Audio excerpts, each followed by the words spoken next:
Are you curious about bodies, pleasure, and possibilities? And what about curious about what others are up to on the planet when it comes to pleasure, sex, and play? Have you considered what pleasure can do for your life, your body, and your bank account? Do you know something magical, delightful, and out of this world orgasmic is not only possible for you, but totally available to you? If you're ready to be the magical, sexual, sexy beast you know you can be, and you just need the tools to get there, you're in the right place. Now, here's the host of The Pleasure Zone, sensual movement artist, relationship and sex alchemist, Milica Jelenic. Welcome, my sweet pleasure seekers. Tonight we have a doozy of a fun conversation. We're talking about underwear. Underwear in all its forms, its history, its mystery, its delights, and its insights, all of it. Underwear. Why are we talking about underwear? It's going to be sounding so weird, but it's literally because I was like folding laundry the other day. And when I was like, wonder what I should talk about on the Pleasure Zone this week. And sometimes that's what happens is I either get ideas from clients or sometimes they just pop up from nowhere. And this one happened to come up because I was listening to my everything, I suppose. Things sometimes get loud for me. And so I'm just like, being attentive and listening. And all of a sudden I'm folding laundry. And I swear to you, the laundry's having like a conversation with me. So the first thought I thought of was like folding laundry. And I was like, I wonder how old my underwear is. I don't really think about it. I don't like put dates on my underwear to think about how old they are. And also in our family, well, I can't speak for all of us, but I'm going to go generational from back from me to my mother, to my grandmother, to my great grandmother, because that's how far I can account for with the history of underwear in our family. But I think this habit in our family is changing. So going back historically in our family, there are some weird quirks with underwear, and I will tell you guys about them later if you haven't already heard me talk about that. I don't know if I have or not, but it was all because of this. And then I'm thinking about how old is underwear actually? Like, how long have people had underwear? And like, people who go commando, is that unhygienic? Like, is there an issue? Well, we're going to dive into all of that and why not? Because it's underwear and underwear is fun and funny to talk about, I think. Whether you call it panties, underwear, gitch. I remember that word going around. That was the 90s. Your gitch. And then, and then like other languages, names for underwear as well. So coming from like a Serbian background, but I also have lots of other sides to me as well. And we'll be talking about the Scottish side that is the one that has the issue with underwear, the long lineage of the Scots and the Welsh. Well, that is actually the Scottish side that we'll be talking about, that married into a Welsh side. But anyway, we will be talking about that crazy quirk about underwear. And the thing that we will be talking about is all about like why is underwear so fascinating, and like why do we wear it, and what's the point of it, and how long have we been wearing it for, and like where's the evidence, and and then there's other things like what is underwear even made out of, and like if we only wear underwear for a certain amount of time, what happens to it? We can't recycle underwear, so it ends up in a landfill, right? Like a lot of other materials can go and they can get reused for things, but they end up in landfills as well. Like there's a huge problem with textiles in landfills, like millions and millions of tons, like on a weekly basis going into landfills. So, underwear is part of that. And what did they used to do? Like they didn't have landfill situations like we do now. So what did they used to do? What did you use your old underwear for? Well, I do know some of those answers because guess what? I have a quirky family. So the answer and all that. So for those of you who are brand new to this show, we often talk about all things pleasure, and underwear covers those pleasure spots. So we're going to talk about them too. And we talk about these things from historical, psychological, physiological, all things to do with pleasure. And it happens that the underwear was talking this week. So that's why we're talking about the history and the mysteries of underwear. Why is underwear so vocal? In my head, right now, screaming out loud, wanting attention. I don't know, but it's happening. So there you go. It's weird. Can't say that I ever said, guess what I'm going to do today? I'm going to channel underwear. No, didn't think about that. No, friends, I didn't. But it feels like that's what I'm doing. So there you go. So why do I talk about these things? Is because I have a fascination with sex and pleasure and human physiology and all things to do with the way that our bodies function and work, and why and how do we have pleasure is fascinating to me, has been since I was like 12 and realized that people could actually talk about these things for a living when I used to listen to Sex with Sue on Sunday nights as a little teen in the 80s in Canada, and listen to this amazing sex educator. So that kind of was like the door that opened ideas for me that I could actually not only like study this, but I could actually talk about this stuff in my life. I'm also a holistic health practitioner. And what I find is a lot of times people come to me kind of on the sly, going, you know what, I have this autoimmune disorder. However, I have really low sex drive. Sure, you do, because you know what? That autoimmune disorder affects your endocrine system. Those hormones that are manufactured by your endocrine system are affecting your mojo. So that happens. So absolutely, I get people who come to me who kind of like are like, I got this problem, wink, wink, nudge, nudge. And I'm like, all right, gotcha, understood. Let's look at these underlying conditions in your body that may be contributing to this and what we can do to regulate it. So that's the other fun that I have in my life.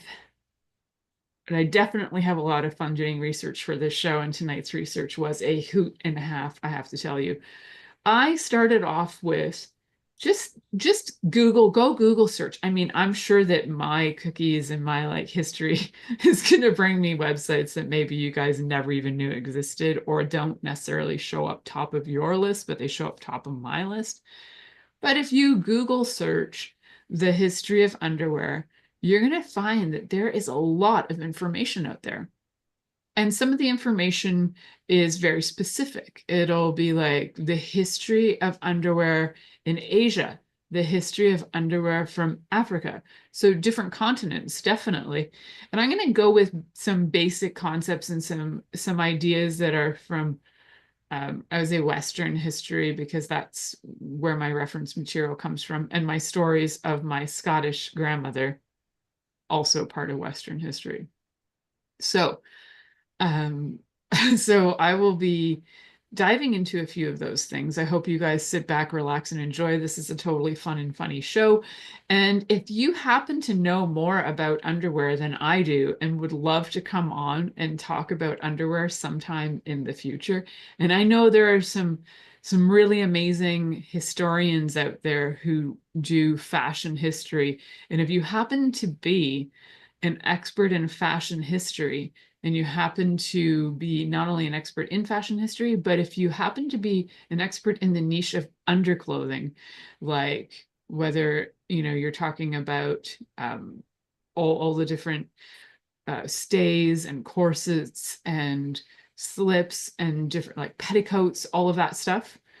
If you happen to know about all of that, and you happen to know about things going predating that, like going all the way back to say ancient Egypt, and probably even further back. The thing is that you're not necessarily going to find evidence of underwear unless the material has been able to be found in different sites when they dig up skeletons, if they happen to actually have cloth that has survived. And some of them do, like linens and furs and some, different leathers will survive if they just happen to be in certain conditions, maybe like bogs or something, they might survive. My other fascination is with all things to do with like anything to do with archaeology. So I like to watch like Time Team for fun and archaeology shows for fun. And it's always amazing what they find. And I think it just gives such great insight into the people's lives, what they were doing in those different times, and how societies build on top of each other and create new histories and new levels of different things, like whether it's roads or houses, and they're just piled on top of each other. I found that stuff fascinating. So, talking about underwear, there are what we would say extant drawings of underwear that go back, from what we know, to definitely ancient Egypt. In different tombs, there are pictures that indicate what would look like loincloths on bodies. So there would have been those. There probably would have been, prior to that, different cloths that would have been used. That So in ancient Egypt, we were talking about linens. Probably in other countries, we're talking about different leathers or suede type materials, but probably also linens and cottons and maybe wool. They would have been pretty common, really common materials then. Certainly not the satins and uh different things we have now with like with different like spandex and stretchy materials. No, those did not exist. And even though I'd have to look up like the history of when Again, silk actually began to exist, but I'm not really sure when that happened. So we could look at that and then find out how long has that existed, because I'm sure that would have been a very much a top material. And so some of the other top materials like linens, they were just really common. Even though they weren't easy to make, they were commonly used for clothing and super durable. And there were lots of other materials that were made from natural fibers that were super durable. And they actually would have been quite nice and soft over time after wear and use. And they would have had that lasting quality about them. So when we actually look at underwear that comes into the kind of underwear we wear these days, was around the 1700s. But prior to that, we had things like petticoats that kind of look like culottes. They're like, a bit more like shorts kinds of things. And there's a whole bunch of other varieties, but I want to start with going all that way back, right to those loincloths. And like the question would be, what made us start doing this? And so my exploration in my brain goes to, was it actually that we became modest? And I don't know that there was necessarily but if we're, for those of you who are looking at this from a biblical stance or a religious stance, you might say in your religious texts that, human beings became ashamed, or they became self-aware of nudity and what that meant, or that it meant something that it hadn't meant prior to that. It was more innocent. So then we covered up with fig leaves, according to some pictures from biblical references. So maybe we had fig leaves. Maybe we did do that. Maybe we wore different kinds of fibers that way, because we hadn't really established how to make fibers out of these different plant materials yet by mulching them down and spinning them and weaving them and things. We hadn't figured that out yet. So we were just probably going for like big chunks of raw material, whether it was a leaf, whether it was, and I'm pretty sure that they would have figured out through that about things like poison ivy and like, whoo, don't put that leaf on your crotch, or poison oak. Like that's one way to figure out what's not going to be safe. And they would have also had access to leathers and furs. So that would have been used too. And my first thought on like, why would we do that, is for safety. I'm thinking if I'm walking around a wooded area, if I am a hunter-gatherer, for example, and I'm walking through wooded areas with wild animals, And I have something, for example, like a penis hanging down from my body, which might look like some kind of bait for, I don't know, an animal that's just like, oh, look, it's a worm. And maybe you get this giant eagle coming down at it. Like it could be a safety feature. Like underwear could have actually rescued us from having our genitals attacked. Or, you could be sleeping in a cave and maybe sleeping on your side, and your vaginal opening is exposed, and all of a sudden, like a mouse decides to take up house in there. I don't know, guys, but I'm just thinking, like, what's the most disgusting thing that could have happened that made people go, I need to cover this because I don't want that happening ever again? My thoughts are wild. I'm curious, what do you think? Why did we start to cover up? It's a curiosity. Was it modesty? And I did an episode about modesty last week. Was it modesty? Was it safety? Was it hygiene? What was it? What were we thinking? What were we using? And my best and greatest guests are leaves, leather, and fur. That's what my guesses are. What about you? So we're going to come back. We're going to head to a commercial break. You're listening to The Pleasure Zone here on Inspired Choices Network, and we'll be right back after this commercial. Are you secretly a voyeur, wondering what's going on in other people's sex lives? What if now is the time for a totally different sexual evolution? Are you interested in people who are pioneers of different sexual and pleasurable practices? Lean in now with Milica Jelenic, where she will entice you and your body to know your own pleasure zone. On the Pleasure Zone radio show with sensual movement artist Milica Jelenic, you'll receive tools, inspiration, and a foundation to allow yourself to receive more in your sex life, and quite possibly other areas of your life as well.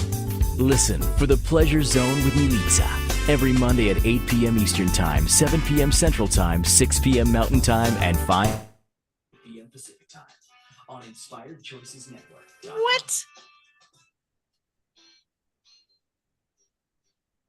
Oh. Subject matter expert? Are you here to share your expertise with an audience waiting to hear from you in only the way you can deliver? Are you ready to have your So I think we're out of break and we're back. Congratulations. Yay! Inspired Choices Network has a global radio platform bringing to millions of people across the world. Professionally produced and supported by an accomplished team every step of the way, you can broadcast from anywhere. All right, I think we're coming back from break now, so we'll just do that. And yeah, we're having a fun, this is live. So, this is what happens when we're on live. Interesting things happen. And you never know. And so you guys just got to hear my producer in the background. Yep, skip it. So for everyone who is listening here about, and I know I'm going to get some comments from people who do listen live because that happened last week. It's all good. So for those of you who are listening and you're wondering about like this underwear situation, what were we wearing? Why were we wearing these things? What were we thinking? And how did we go from loincloths to G-strings? Like, what was this transition? How did we end up here? And it's kind of like we went from loincloths with potentially like something covering the front, kind of like a G-string, and possibly like something that just tied up our bum cheeks. So not that they tied up our bum cheeks, but it went up, up the middle and maybe tied around the sides.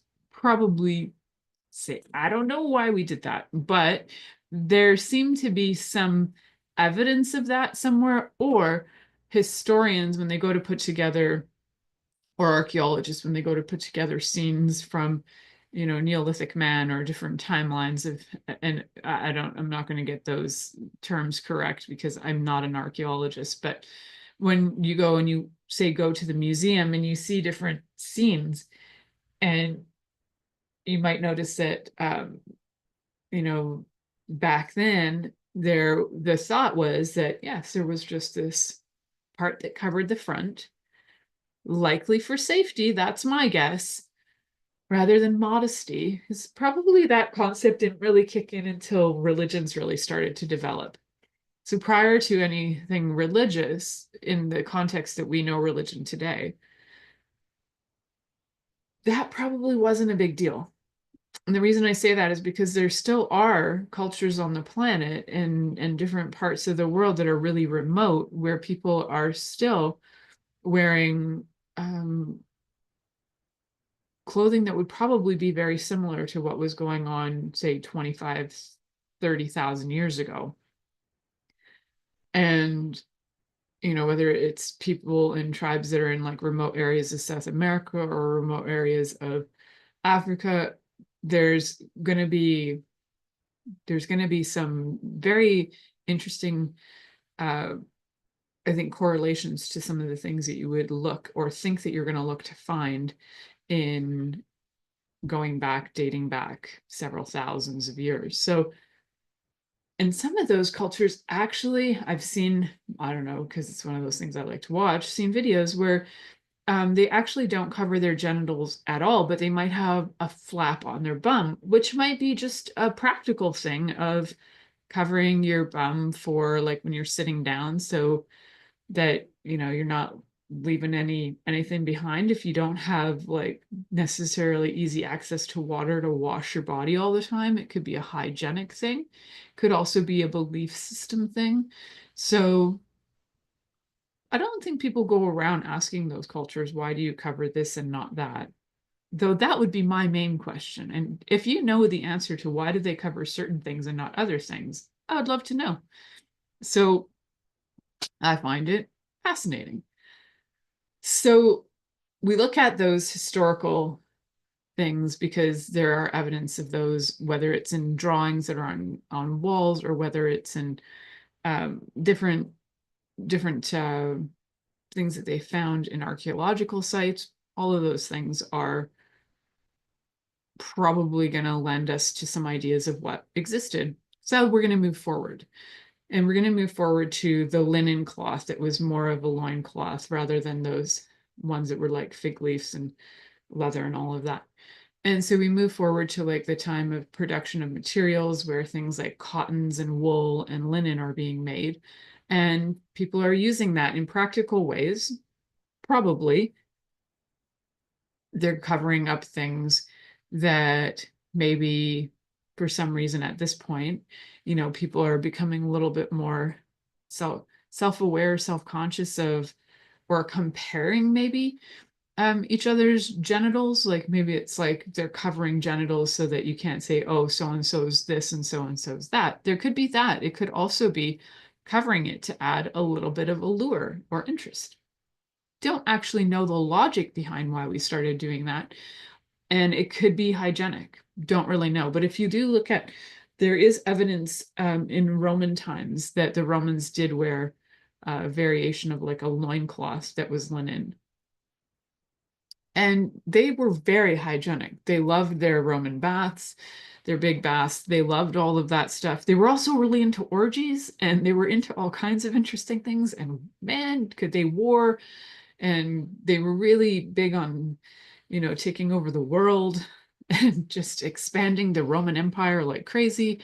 They also were amazing at roads and aqueducts. Like they did a lot of things. One of the things they did was underwear, guys. They did underwear. Like not that we have today, but probably that developed into the underwear that we have today. So what is the reason behind it? I don't think we'll ever actually know unless if you happen to be a historian about underwear. Are there writings? Is there actual literature that dates back that has been translated to explain to us about the mystery of underwear? Thus, it's the histories and mysteries. Lots of unanswered questions. Lots of things I wonder about this underwear. And then what did they do with this cloth afterwards? So, okay, so now you've got underwear that you're wearing, a piece of loincloth, and in time it'll start to wear out or it might get dirty or stained or things like that. Although the Romans also were really, really good at washing their butts. They had this kind of disgusting sponge that they would like share communally. But anyway, that's, you know, gross and fascinating at the same time. So they were kind of interested in hygiene, and not the same way as we would regard hygiene, but they were interested. So they might have been doing it for hygienic purposes. They might have been doing it for modesty. Who knows? The thing is, they were doing it. They were doing loincloths. And then what did we do? We did, time goes on. That kind of lasts for quite a while, the kind of variation of a loincloth that would be worn under clothes, kind of hoisted on with belt. It would have just been basically a piece of material, and that it would have been kind of brought up around the waist and the back, and then just kind of tied on, likely with a string, because that would have been the easy thing to do. So there wouldn't have been very much distinguishing from, we'll say, men's underwear or women's underwear. What were women using at the time? Probably they were using some of the older material that was falling apart for when they would have their periods, to be able to, navigate the whole situation while wearing clothing so that you're not bleeding through everything.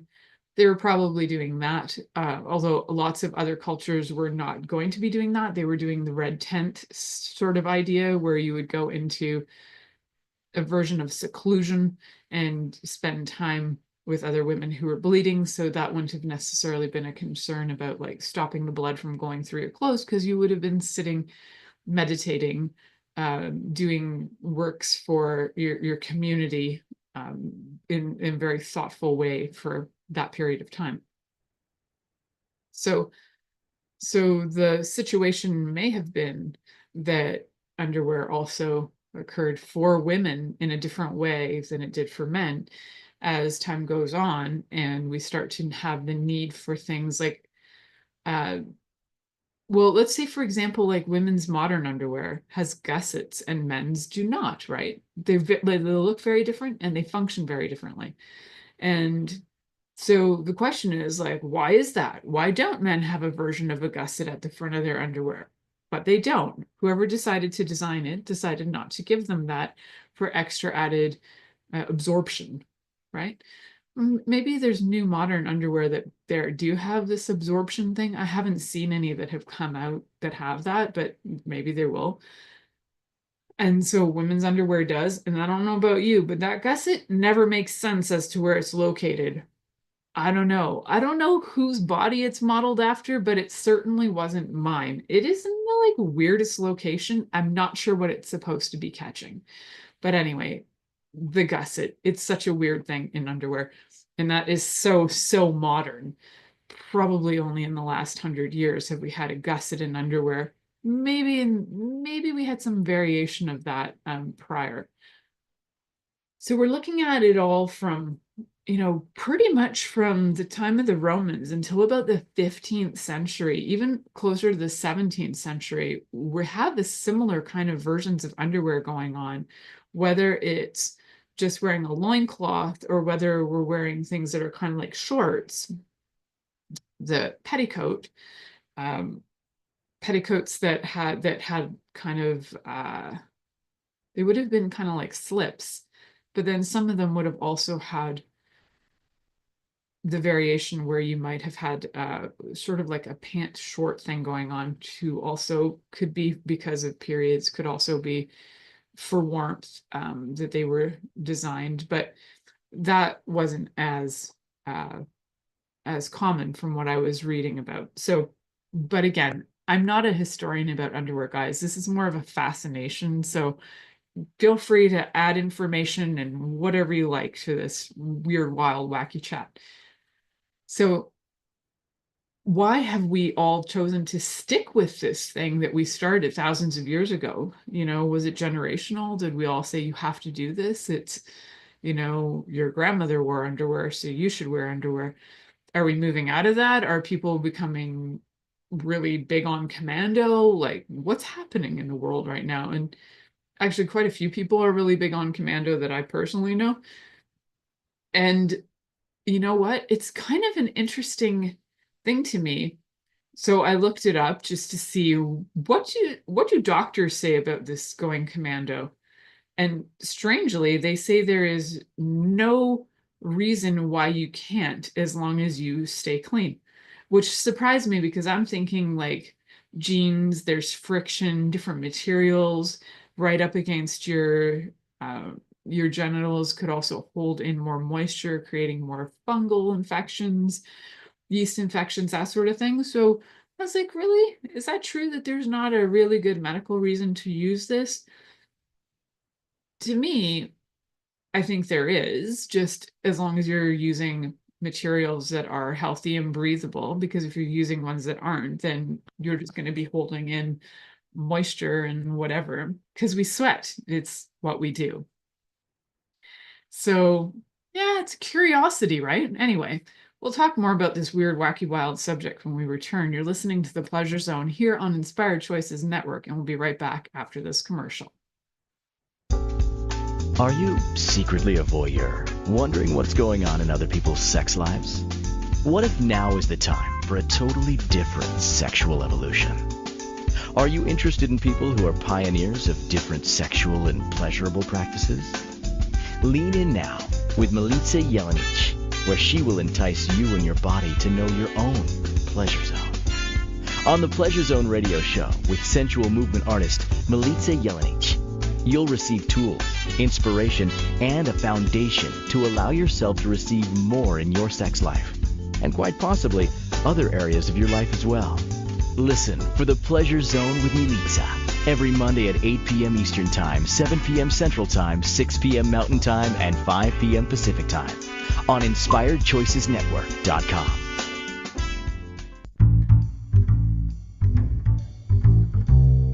How wonderful would it be to carry your favorite Inspired Choices Network host with you throughout your day? Well, now you can. Inspired Choices Network now has its very own mobile app. Our free app offers live streaming shows, along with thousands of podcasts and TV episodes. Our shows cover a wide variety of topics. Whether you're waking up with us, carrying us through the day, and taking us to bed with you, we're always here for you to enjoy. We're easy to find. Just search for Inspired Choices Network in the Apple App Store or Google Play Store. This is The Pleasure Zone with sensual movement artist Milica Jelenic.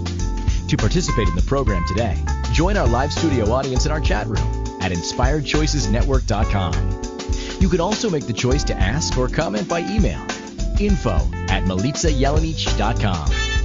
Now, back to the program.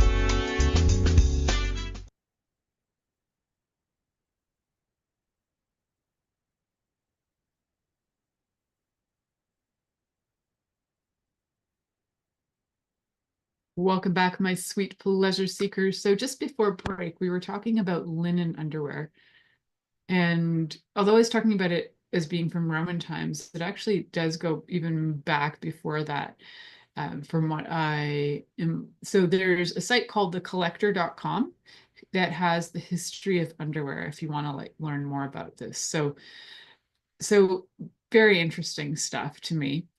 And they talk about how loincloths were worn in more hotter climates, which makes total sense. And the references I've been talking about have been more hotter climates for the different loincloths. But the oldest evidence, according to the collector, the oldest evidence of linen and leather panties comes from the Badarian culture of pre-dynastic Egypt from around 4,400 BCE.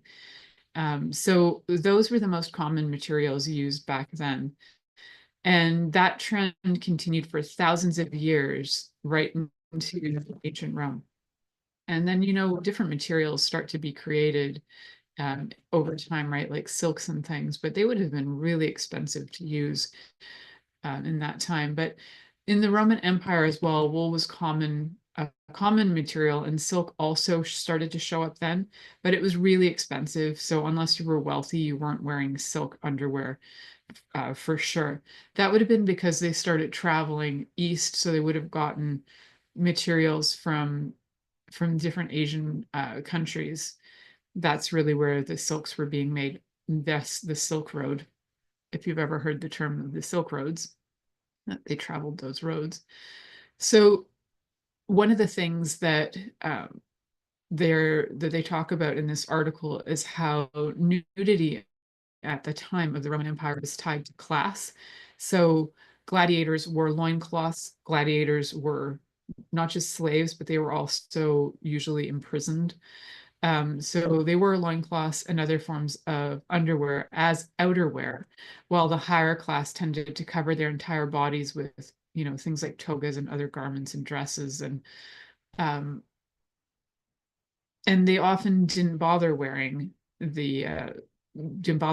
underwear. So they were covered, but in different ways. But I'm pretty sure the women would have had to do something during menstruation, so they probably did have some kind of form of underwear. And the Greeks um, loved to exercise in the nude, so they would have, when you look at all the pictures of the Olympics, that are depicted in different forms of art, ancient Greek art, they were all pretty much nude. Even though the Greek men were said to have worn loincloths, it's not really sure as to whether women wore underwear at all. And so women, again, like they must have been doing something, because I don't think they'd just be walking around having blood just dripped down their leg. Maybe periods were different then. Maybe an entirely interesting show to do is to look at the history of how, if maybe periods have changed. Maybe we didn't bleed as much. Maybe it was not only that, but maybe it was those separate rooms or spaces that women would go to. So they didn't even think about that. So underwear was fascinating, and they weren't the only ones wearing like the Mediterranean people, the Romans, the Greeks, they weren't the only ones wearing underwear or, going to Egypt. In China, there were also different undergarments that were worn through the Han Dynasty, which was 206 BCE to 220 CE, and they wore like a tunic style undergarment, which doesn't necessarily mean that it was a loincloth. It was more like an undershirt that went under everything. So, and those kinds of styles of tunics, from when I watch different history shows on clothing, because I'm a weirdo and that's what I do too. So they often talk about having the undergarments that were really important to protect the outer clothes. So the undergarments got washed regularly, but the outer garments, because you had so many undergarments that were underlayers, sometimes 3 or 4, your outer clothes only got dirty if, say, they were like dragging in the mud or if something spilled on them. And they were also really expensive usually, especially for the people who were wearing those 3 and 4 layers of clothing, like aristocrats. The other people who were wearing 2 or 3 layers might not have had the same clothes on the outside, but they would have had very similar clothes that were underclothes, basically just a tunic. So underwear in the Middle Ages was also interesting. If you ever want to look up pictures of that, they had these sort of like pants that would go right up to the crotch, and then the shirt would be tucked in, and that way a guy could go easily to the bathroom and just like pull out. They were called chaussettes, which is a French word, which I suppose is close to what chaussette. What is that in French? I just know that there's a word chaussette in French, and I can't remember what it means. But they had something called chaussettes that were being worn. And it gave access so that you could go pee, right? So the genitals, they're not exposed, they're covered with like the tunic style sort of shirt, but you could easily go to the bathroom without having to take all your multiple layers off, because there were a lot of multiple layers of clothes, especially in the Middle Ages. So these kinds of things would have tied around like the upper legs. They would have had given easy access to the front flap of the clothing, because the pants at the time had front flaps to easily untie those so that, guys could urinate. And they also wore things called cod pieces. If you've ever read anything Shakespeare, there are references to cod pieces quite often in Shakespeare, using it as ways to be funny or insulting or whatever, for jokes. Usually cod pieces are brought up in Shakespearean writing. They were often padded, and it was really to try and hide the size of the person's manhood, right? So making it look and appear much bigger than it was. So if you ever look at pictures from the 1500s, 1600s, even like late 1400s, you're going to notice that these cod pieces make these men look like they were hung like donkeys. They probably weren't. In fact, they probably padded the poop out of those.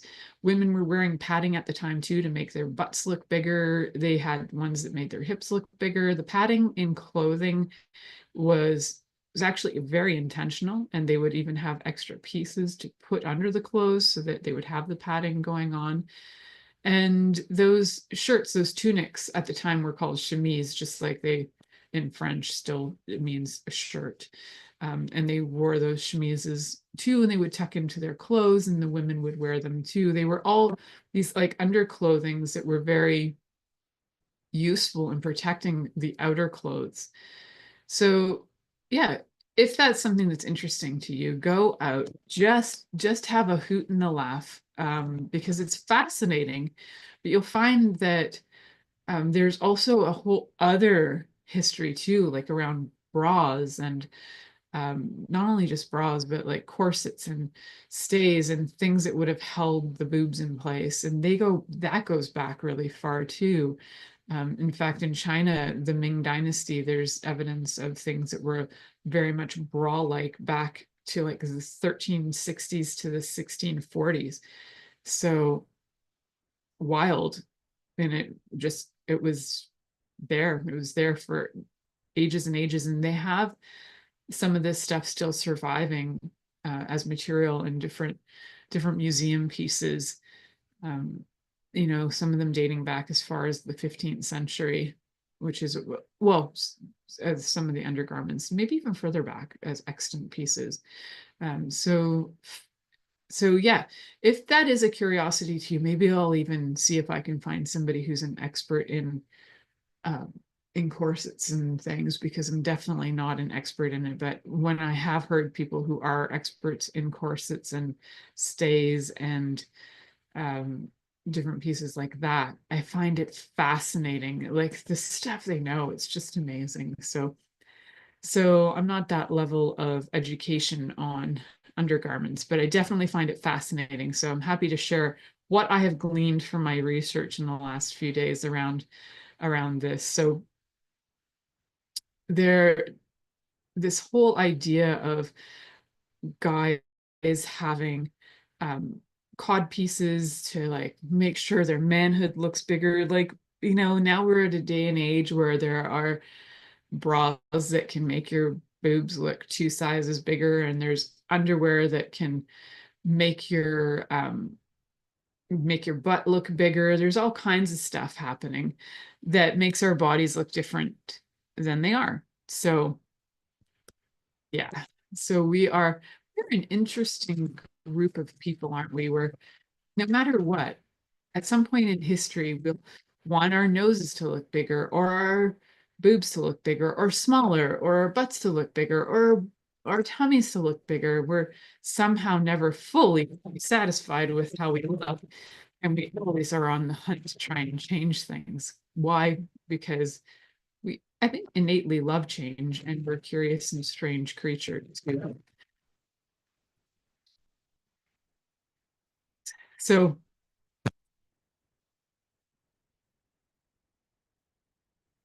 maybe gross to some of you, but the fact that there is a whole industry, not just based on new underwear, but based on used underwear. So that's something that we're also going to be talking about. And there even was, for quite a while, in Japan. I had a friend who was talking about this the other day. We were talking about some, I don't know, weird conversations on different topics. And she had brought up that when she had gone to Japan about 20 years ago, maybe less, that when she was there were vending machines with used underwear. And I was like, yeah, that's actually really common. You'd be surprised. We were talking about how it's not just in Japanese culture, but actually it's cross-cultural. And you'll find more and more that if that's something you want to do with your life, there are a lot of websites out there that offer the service to sell your used underwear. And some of those sites will show that, if you wear your underwear for an hour, 10 hours, a day, 2 days, a week, 3 weeks, I think the longest was like 3 weeks, maybe a month. I don't know. But the longer they're worn, the more, or the longer they're claimed to be worn. I don't know how you prove this, but the longer they're worn or claimed to be worn, the more money they're worth. And I don't even remember on these sites, because I had a friend send this to me years ago when pretty much when I started this show. I was given some sites to check out, and one of them happened to be a used underwear site. And of course, I looked at it, curiosity, and it blew my mind how much money somebody was willing to spend on used underwear, like thousands of dollars on a pair of used underwear. And they all stated how long they'd been worn for. So I'm really curious, how do you prove that? I don't know if it matters. It's more like they're buying the concept, just like the guy who bought the invisible art piece for like $10 million, and the artist like said, this is actually your art piece. So there's nothing here, and here's proof that I said that this is my art piece, and it's nothing. Yeah, could be that. Could just be the person's word saying that that's what it is, more for the feeling of it or the essence of it, I guess. So who knows? Not sure. So yeah, anyway, we'll talk about some of those interesting, fun websites, some other things like how long should you be wearing your underwear for? And of course, the story of my great grandma when you come back. You're listening to the Pleasure Zone here on Inspired Choices Network, and we'll be right back after these messages. Are you secretly a voyeur, wondering what's going on in other people's sex lives? What if now is the time for a totally different sexual evolution? Are you interested in people who are pioneers of different sexual and pleasurable practices? Lean in now with Milica Jelenic, where she will entice you and your body to know your own pleasure zone. On the Pleasure Zone radio show with sensual movement artist Milica Jelenic, you'll receive tools, inspiration, and a foundation to allow yourself to receive more in your sex life, and quite possibly other areas of your life as well. Listen for the Pleasure Zone with Milica every Monday at 8 p.m. Eastern Time, 7 p.m. Central Time, 6 p.m. Mountain Time, and 5 p.m. Pacific Time on InspiredChoicesNetwork.com. This is the Pleasure Zone with sensual movement artist Milica Jelenic. To participate in the program today, join our live studio audience in our chat room at InspiredChoicesNetwork.com.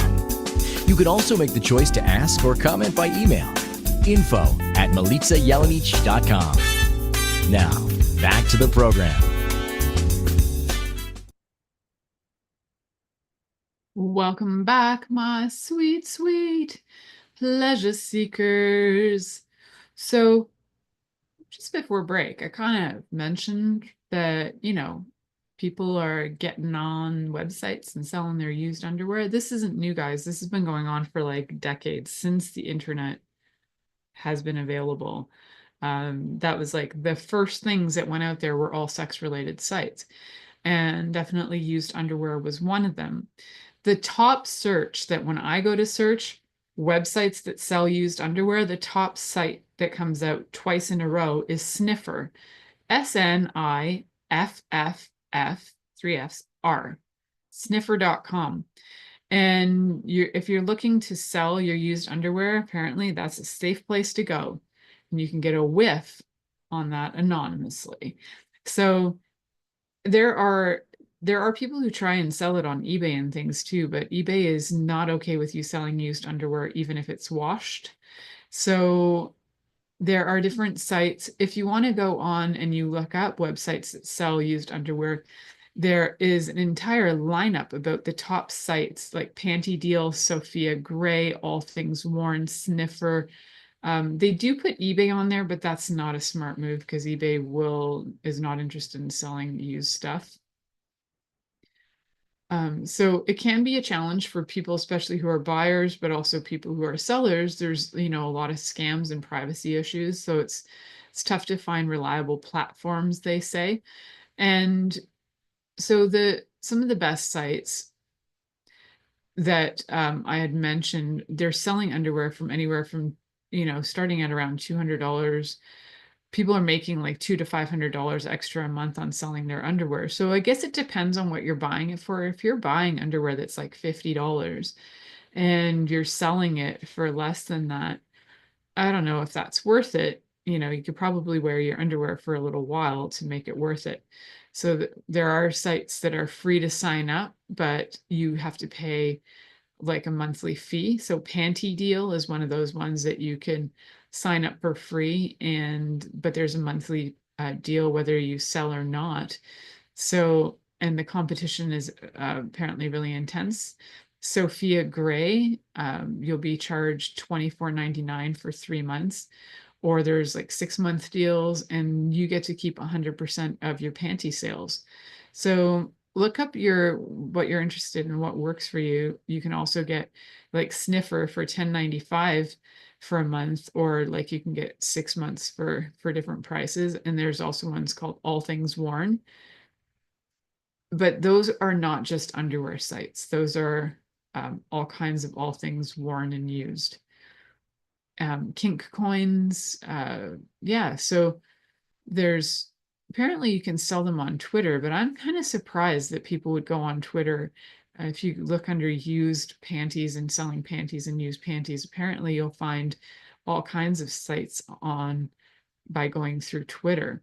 So just giving you guys some ideas. If you need to make some money on the side in your life, and you don't, and you're thinking, what am I going to do with this pile of underwear I got sitting there? Certainly don't want to put it in the landfills. No, because I'm telling you, there's got to be millions of tons of underwear in the landfills.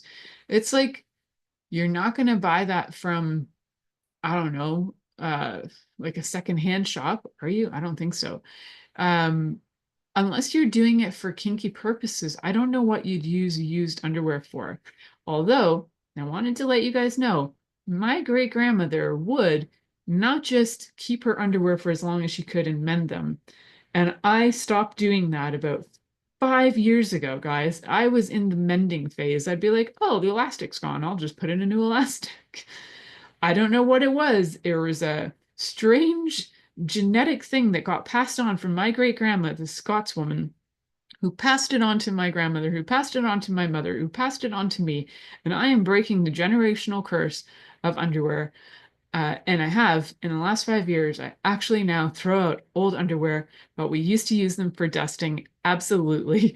That is one of the comments in the chat room. And absolutely, that is what my great-grandmother would have used them for. It would have been cut up. It would have been, used for dusting until it was absolutely falling apart. That's also, you got to understand that the underwear then was usually cotton, and it would eventually fall apart. So you'd cut out whatever parts you didn't want and use the rest because you could. So yeah, kind of wild and crazy times. The story about my great-grandma is that when she was 85 years old, or maybe 90 at the time, and my aunt went to go shopping for her and buy her new underwear. And she always got her underwear at a specific store in this specific town where she lived in Canada. And my aunt went to that store and bought these underwear that were identical to the underwear that my great-grandmother had been wearing since probably the 1960s. Identical style, all of it. And she brought them home to my great-grandmother, who then found out the price of them, when they were quite expensive underwear. She thought they should cost what they did in the 1960s, but they had gone up dramatically since then. And this would have been the 90s, maybe 1990. She died in 2002 at the age of 106. And at the age of 90, she figured, forget it. I don't need new underwear. I'm just going to keep on wearing my old stuff and just patch it up. And that's what she did. She is a character upon characters, but man, her frugalness had her not only enjoy life, but she actually left money as a legacy for her family. So her underwear might have been what got her to have all that cash. Like, she could have spent thousands on underwear. She chose not to. Think about that. Think about that. What are you wasting your thousands of dollars on underwear for? Go save that cash. Leave a legacy. Thank you for listening to The Pleasure Zone. with sensual movement artist Milica Jelenic. The Pleasure Zone returns next Monday at 8 p.m. Eastern, 7 p.m. Central, 6 p.m. Mountain, and 5 p.m. Pacific on InspiredChoicesNetwork.com. We hope you'll join us. Until then, have the best week of your life by choosing to be turned on and tuned in to your body.